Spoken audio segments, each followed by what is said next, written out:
فتولى الله عز وجل حفظ المعجزة لكل رسول،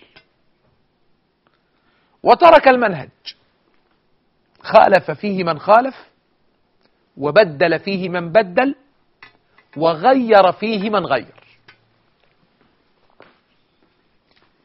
فسيدنا موسى كانت معجزته العصا، لكن كان منهج التوراة.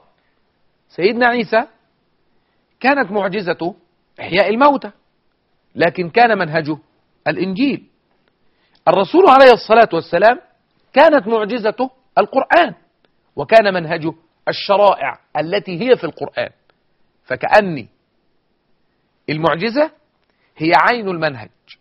حفظ الله المعجزة لسيدنا موسى، وحفظ المعجزة لسيدنا عيسى، وحفظ كذلك المعجزة لسيدنا محمد صلى الله عليه وسلم. فحفظ لموسى العصا، وحفظ لعيسى عليه السلام إحياء الموتى، وحفظ لرسولنا صلى الله عليه وسلم القرآن الكريم.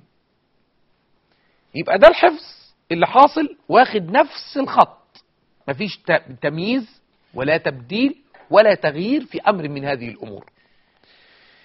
ولذلك القرآن الكريم لم يضعف بضعف الأمة، ولم يقوى بقوة الأمة.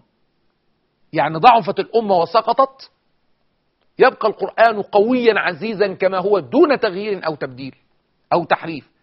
لم نسمع ولن نسمع أن أحدا حرف لفظا أو حرف كلمة أو حرف آية أو اخترع مصحفا جديدا، حتى أن بعض أهل الزيغ والضلال أرادوا حذف بعض الآيات من القرآن الكريم وطبعه على ذلك. لم يتم، لأن الله تولى حفظه، تولى حفظه في السطور.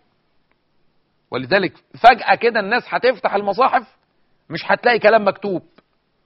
وتولى الله حفظه في الصدور، يعني محفوظ في الصدور في القلوب، ومحفوظ في السطور. فإذا رفع يرفع من الصدور ثم يرفع من السطور. خلاص يترفع من الصدور، الناس اللي حافظه ما تبقاش في حد حافظ، ويترفع من السطور تفتح المصحف ما تلاقيش حاجة، ما تلاقيش كلام مكتوب. يرفع من الصدور ويرفع من السطور، لأن الله تولى حفظه، ويبقى هكذا قويا عزيزا مهما كان بقى الأمة ضعفت ولا ما ضعفتش. اليهود غيروا في المنهج، والنصارى غيروا في المنهج، والمسلمين غيروا في المنهج. المسلمين مثلا تتبعوا بعض مناهج أخرى، تتبعوا بعض أمور أخرى، تتبعوا بعض قوانين أخرى، حدث تغيير في المنهج. أما المعجزة وهو القرآن الكريم بالنسبة للمسلمين لم يستطع أحد أن يغير فيه، لأن الله عز وجل تكفل بحفظه. لكن الحديث القدسي لم يحدث فيه كذلك، حصلش فيه الكلام ده. يبقى تكفل الله حفظ القرآن ولم يتكفل حفظ الأحاديث. فعشان كده القرآن لا فيه لا تغيير ولا تبديل ولا تحريف. عندي بقى النقطة الثانية في الفروق ما بين القرآن الكريم والحديث القدسي. الكريم نزل بلفظه ومعناه من الله. سيدنا جبريل تلقى هذا القرآن من الله سبحانه وتعالى، وتلقفه وسمعه وحفظه ووعاه. سمعه من الله سبحانه وتعالى، ثم نقل هذا الكلام كما سمعه إلى رسول الله صلى الله عليه وسلم، فسمعه الرسول صلى الله عليه وسلم وحفظه ووعاه. خد بالك بقى من القصة دي، عشان الحتة دي فيها شوية خلاف، عشان كده أنا عايز أركز على النقطة دي. القرآن الكريم سيدنا جبريل سمعه من الله. طلع لنا كده في فترة من الفترات في الأزمان الأولى، في القرون الأولى، شوية جماعة كده اشتغلوا بعلم الكلام والفلسفة، فقعدوا بقى يتكلموا ويحكوا شوية كلام عن كلام الله. قالوا القرآن الكريم ده كلام الله، ولكن راحوا مقسمين كلام الله إلى نوعين. قالوا هناك كلام نفسي قديم ليست له لغة وليست له أحرف وليس له وصف، وده اسمه كلام نفسي. وفي كلام لفظي اللي هو القرآن الكريم، ربنا سبحانه وتعالى كتبه في اللوح المحفوظ، وقرأه جبريل وحفظه وأخبر به رسول الله صلى الله عليه وسلم.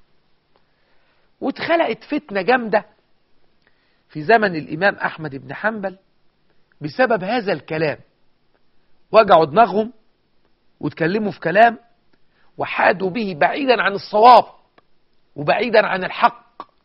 والحق بين أن جبريل عليه السلام سمعه من الله عز وجل، وقرأه على رسول الله صلى الله عليه وسلم، وقرأه الرسول على صحابته، وقرأه الصحابة على من بعدهم ومن بعدهم قرأوا على من بعدهم، وهكذا توالت الأحوال.